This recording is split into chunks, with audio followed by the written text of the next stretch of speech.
Ibu Rina. Ibu Rina adalah seorang manajer TI yang inovatif dan berpengalaman. Ia memiliki visi yang jelas tentang bagaimana teknologi dapat mengubah cara perusahaan beroperasi. Dia dikenal karena kemampuannya untuk menganalisis data dan menerjemahkannya menjadi solusi praktis yang dapat diimplementasikan perusahaan. Ibu Rina memiliki pengetahuan mendalam tentang sistem informasi dan bagaimana mereka dapat menggunakannya untuk meningkatkan efisiensi operasional serta daya saing perusahaan. Dalam drama ini, Ibu Rina berperan sebagai penggerak perubahan, berusaha meyakinkan Bapak Budi selaku CEO yang skeptis tentang pentingnya penerapan teknologi baru. Pada sesi ini, Ibu Rina sedang mempersiapkan dokumen yang akan dibahas pada rapat siang hari ini. Beliau adalah Bapak Budi, seorang CEO yang pragmatik dengan pendekatan hati-hati terhadap perubahan. Skeptisisme Bapak Budi mencerminkan realitas banyak organisasi yang harus menghadapi ketidakpastian dalam penerapan teknologi baru. Selamat siang Pak Budi, senang bisa berjumpa kembali. Silakan duduk Pak. Bagaimana kabarnya Pak? Siang Bu Rina, senang juga bisa berjumpa dengan Anda kembali. Untuk kabar saya baik, Alhamdulillah. Gimana kabar Ibu pada siang hari ini? Alhamdulillah baik. Sebelumnya terima kasih ya Pak sudah berkenan menghadiri rapat undangan pada siang hari ini. Saya juga berterima kasih banyak atas undangan yang telah Ibu berikan. Mungkin untuk rapatnya bisa segera dimulai ya Bu, agar tidak bertele-tele.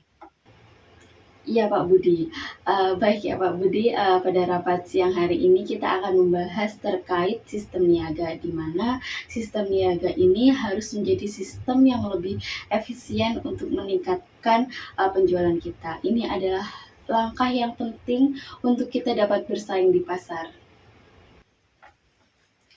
Baik Bu, Bu Rina, saya mengerti tentang pentingnya teknologi, tetapi apakah kita benar-benar siap untuk menghadapi teknologi, untuk berinvestasi besar-besaran seperti ini? Dan apa jaminannya jika kita berinvestasi dan menerapkan sistem niaga ini akan berhasil? Kita tidak bisa hanya bergantung pada cara lama ya Pak. Mari kita lihat pada tren data pasar yang menunjukkan bahwa perusahaan yang berinovasi adalah perusahaan yang bertahan. Untuk filenya sudah saya upload melalui Google Drive yang sudah saya kirim ke Bapak. Silahkan bisa dibuka Pak. Baik Bu, saya meminta sedikit waktu ya untuk menelaah data yang Ibu berikan. Selain data ini, apakah ada data lain yang bisa mendukung pembahasan ini? Ada Pak, sebentar ya saya carikan.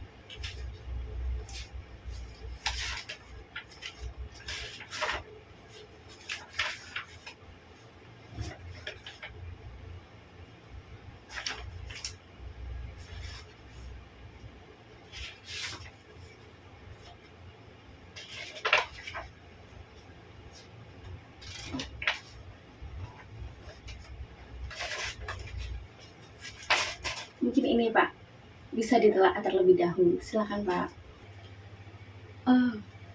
Oke.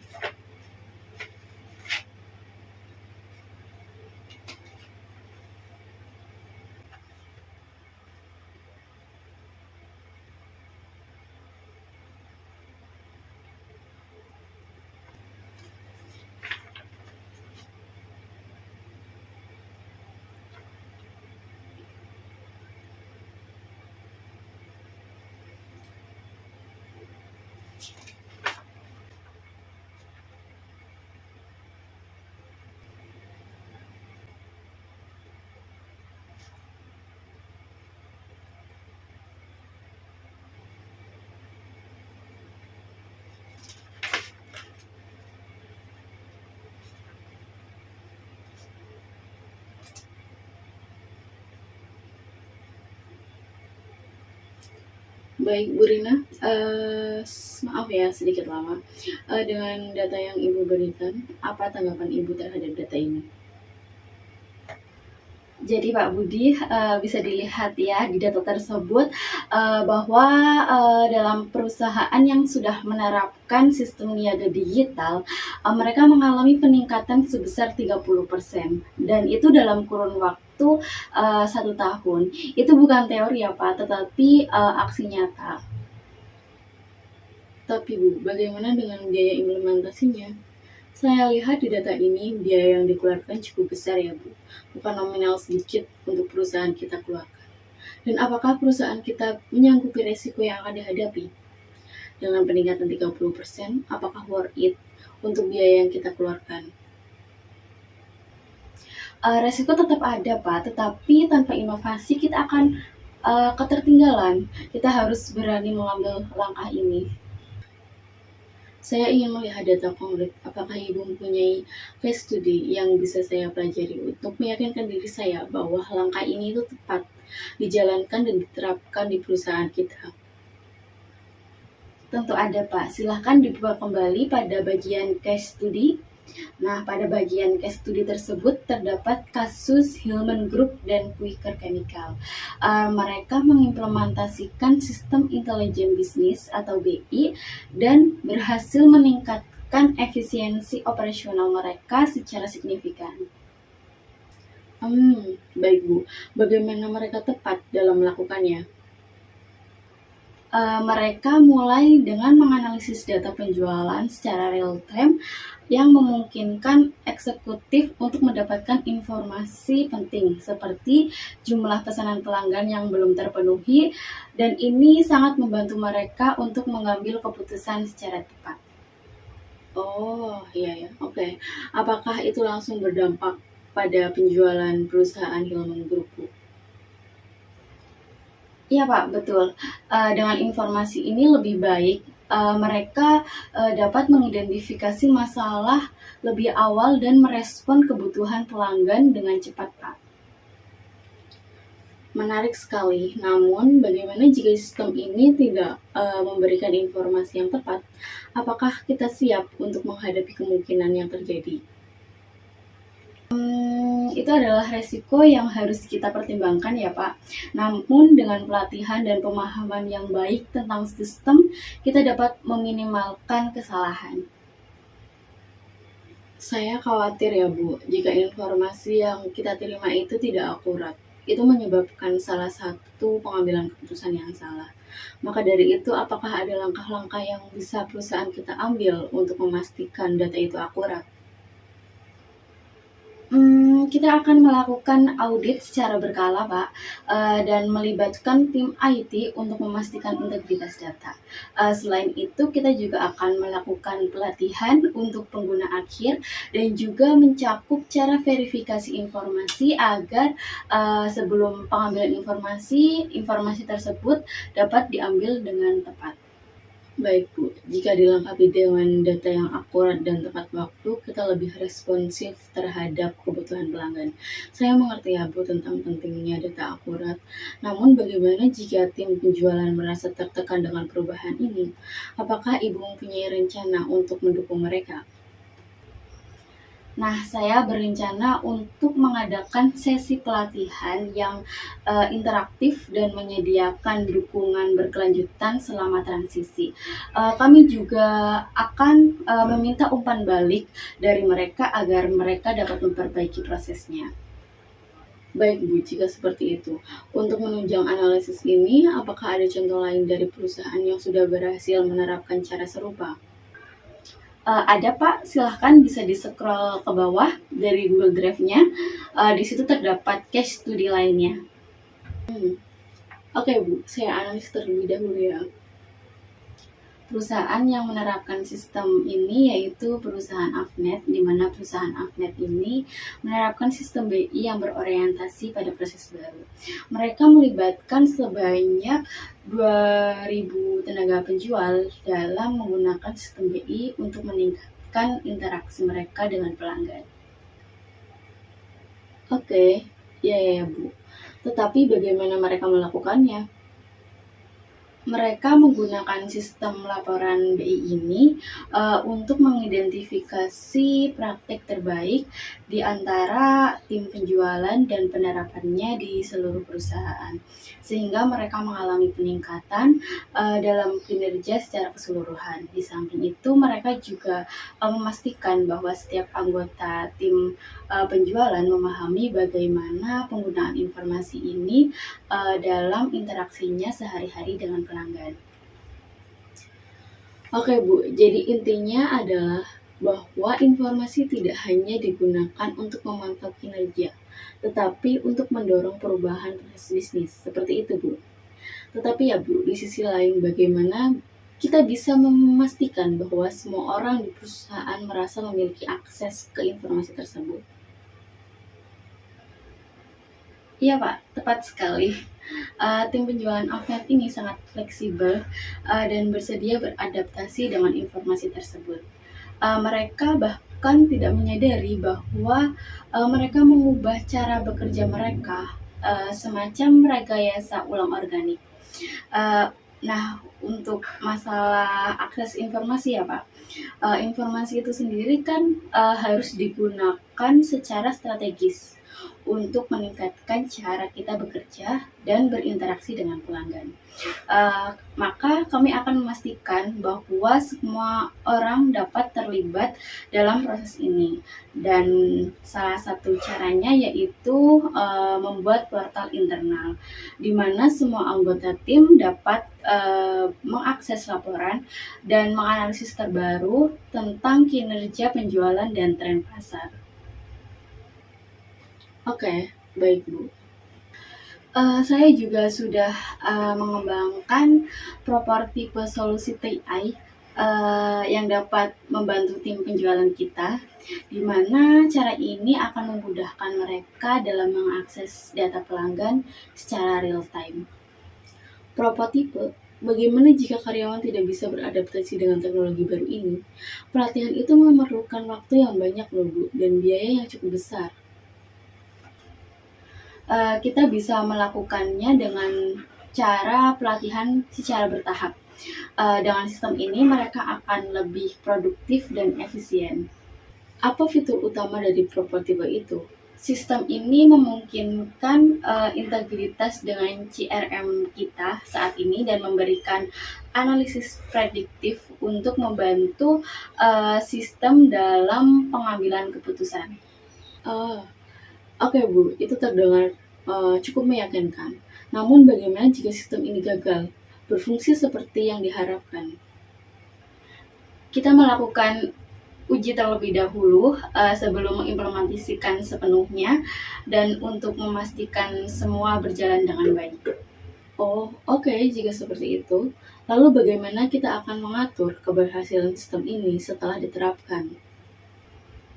Baik Pak, kami juga akan menetapkan sistem KPI yaitu Key Performance Indicator untuk mengevaluasi kinerja sistem. Misalnya seperti peningkatan proses respon terhadap permintaan pelanggan dan jumlah transaksi yang berhasil diproses. Apakah ada risiko bahwa tim penjualan mungkin merasa tertekan dalam perubahan ini? Bagaimana cara kita untuk mendukung mereka? Kami berencana untuk mengadakan sesi pelatihan seperti yang sebelumnya, yang interaktif dan menyediakan dukungan berkelanjutan selama masa transisi ini. Selanjutnya kami juga akan meminta umpan balik dari mereka agar kami dapat memperbaiki dan mengevaluasi kinerja dari sistem ini. Baiklah, saya merasa lebih percaya diri setelah mendengar penjelasan dari Anda. Perubahan ini sangat penting untuk memastikan keberhasilan implementasi ini. Saya sangat memerlukan strategi yang sangat jelas untuk mengatasi resistensi dari tim. Apa strategi itu? Di sisi lain, saya juga sedikit khawatir ya atas perubahan ini. Ketakutan ini justru nantinya akan membuat tim merasa tertekan. Untuk itu saya bisa melibatkan mereka dalam proses pengambilan keputusan. Jika mereka merasa memiliki peran, maka mereka akan lebih menerima perubahan. Apakah Anda yakin bahwa semua tim ini mau terlibat dengan perubahan ini? Untuk itu kita bisa mengadakan workshop untuk mendiskusikan manfaat perubahan dan mendengarkan kekhawatiran mereka agar bisa memperbaiki proses yang kita alami. Dengan teknologi yang tepat, kita bisa bersaing secara global ya Pak. Banyak perusahaan juga yang sudah berhasil beradaptasi dengan baik di pasar internasional. Saya setuju Bu, kita memastikan semua berjalan dengan baik. Ya, misalnya seperti perusahaan Unilever yang telah menggunakan teknologi informasi ini untuk menyesuaikan produk mereka dengan preferensi lokal di berbagai negara. Mereka juga menggunakan data analitik untuk memahami perilaku konsumen dan menyesuaikan strategi mereka di pasaran. Baik, Bu. Jadi sistem pendukung keputusan yang akan membantu kita dalam pengambilan keputusan strategis, yaitu kita bisa menganalisis data untuk memahami langkah terbaik ya Pak, begitu. Bagaimana sistem ini dapat berfungsi secara global Bu? Apakah kita akan memiliki akses ke data semua pasar yang kita masuki? Ya, betul Pak. Sistem ini direncanakan untuk mengintegrasikan data dari berbagai sumber, termasuk pasar internasional. Dengan demikian, kita mendapatkan gambaran secara menyeluruh tentang kinerja bisnis di seluruh dunia. Tetapi Bu, jika data tersebut tidak akurat, apakah ada langkah yang bisa kita ambil untuk memastikan kualitas data? Kita akan menerapkan sistem validasi data sebelum informasi digunakan dalam pengambilan keputusan. Selain itu, pelatihan bagi tim di setiap lokasi juga penting agar mereka dapat memahami cara pengumpulan dan pelaporan data dengan baik. Saya mengerti Bu tentang pentingnya kualitas data. Namun, bagaimana jika ada perubahan dengan cara pengumpulan data di berbagai negara? Apakah itu akan mempengaruhi kualitas analisis data? Nah, itu adalah tantangan nyata kita. Kita perlu menetapkan strategi pengumpulan data yang konsisten di semua lokasi. Kita akan membantu memastikan bahwa data yang kita gunakan untuk menganalisis ini adalah data yang sebanding. Oke, jadi Bu, intinya adalah semua sistem pendukung keputusan tidak hanya tentang teknologi saja, tetapi tentang proses dan orang-orang di baliknya. Kita perlu memastikan bahwa semua orang itu terlibat dan dilatih dengan baik. Tepat sekali Pak, dengan pendekatan kolaboratif ini, kita dapat memaksimalkan manfaat dari sistem dan membantu keputusan dengan lebih baik untuk masa depan perusahaan. Baiklah Bu, saya lebih percaya diri setelah mendengarkan penjelasan dari Ibu. Akan saya sampaikan kepada semua tim untuk segera ditindaklanjuti. Mari kita pastikan bahwa langkah ini tepat dan dapat dijalankan dengan baik. Baik Pak, seperti itu. Dari video tadi, kita dapat belajar bahwa pentingnya penerapan teknologi informasi dan sistem pendukung keputusan dalam peningkatan daya saing perusahaan di pasar global. Dalam konteks manajemen global, perusahaan seperti Avinet dan Baker Chemical menunjukkan bahwa penggunaan sistem intelijen bisnis atau BI tidak hanya berfungsi sebagai alat pelaporan, tetapi juga sebagai pendorong perubahan proses bisnis yang signifikan. Dengan melibatkan tim penjualan dan menggunakan data analitik, mereka dapat mengidentifikasi praktik terbaik dan meningkatkan interaksi dengan pelanggan. Selain itu, sistem pendukung keputusan memungkinkan manajer untuk membuat keputusan yang lebih baik dengan cepat, berdasarkan data yang akurat dan relevan. Oleh karena itu, penting bagi perusahaan untuk tidak mengadopsi teknologi baru, tetapi juga untuk mengembangkan strategi manajemen manajemen perubahan yang melibatkan semua anggota tim, sehingga mereka dapat beradaptasi dengan baik dan memanfaatkan informasi untuk mencapai efisiensi operasional yang tinggi. Dengan demikian, investasi yang dalam teknologi informasi dan sistem pendukung keputusan menjadi kunci untuk keberhasilan dan pertumbuhan perusahaan di era digital.